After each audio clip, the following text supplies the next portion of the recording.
সুন্দরবন একদম বরণ্য জঙ্গলে আছি। কিছুক্ষণ আগে আমাদের গাইডার যে গাইডলাইন দিল, সে গাইডলাইন হচ্ছিল এটা অজগর সাপের বাসা।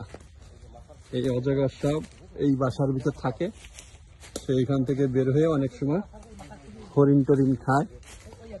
হরিণ খায়, এই যে অজগর সাপে যে হরিণ খাইছে, এই যে সব জায়গায় এই যে সব এই খুলি দেখছেন, যে হরিণের খুলি এইগুলো সে এইখান থেকে এই যে হরিণের খুলি, অজগর সাপ হরিণ খেয়েছে, এই যে হরিণ খাইছে, ওই যে অজগর সাপ।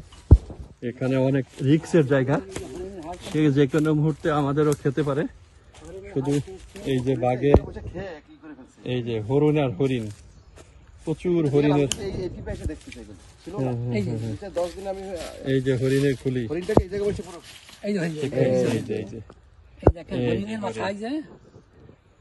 বাঘে খাইছে, অজগরে খাই নাই, বাঘে খাইছে। হরিণের খুলি বাঘে খাইছে। এই যে হরিণের হাড্ডি, এই যে হরিণের হাড্ডি, এই যে হরিণের হাড্ডি। এটা একটা রিক্স জায়গা, একটা রিক্স। ওই যে হিরোই জঙ্গল, ওইখানে বাঘে ওত পেতে থাকে। আমরা সাহস করছি, এটা দুঃসাহসী করলাম বলা চলে, দুঃসাহসী ভাবে নেবে জেনে নেছি। তারপরও যে কোনো মুহূর্তে আমরা অজাগার বা বাঘের শিকারে হতে পারি, নাই কোনো নেট। এই যে হরিণ খেয়ে বাঘে ফেলছে, কি অবস্থা! মানে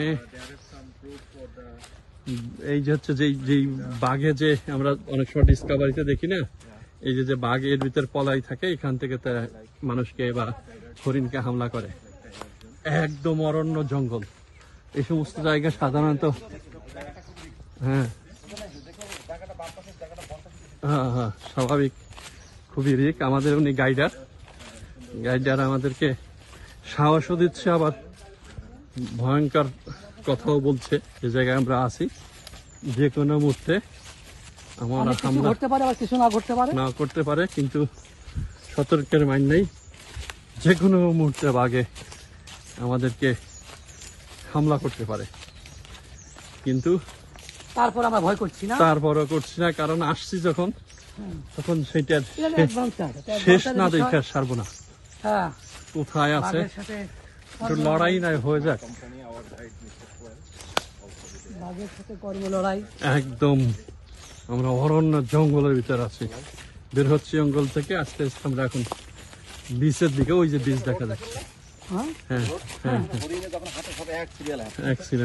এই যে আমাদের বিচে চলে আসছি। দেখতে দেখতে আমরা বিচে চলে আসছি।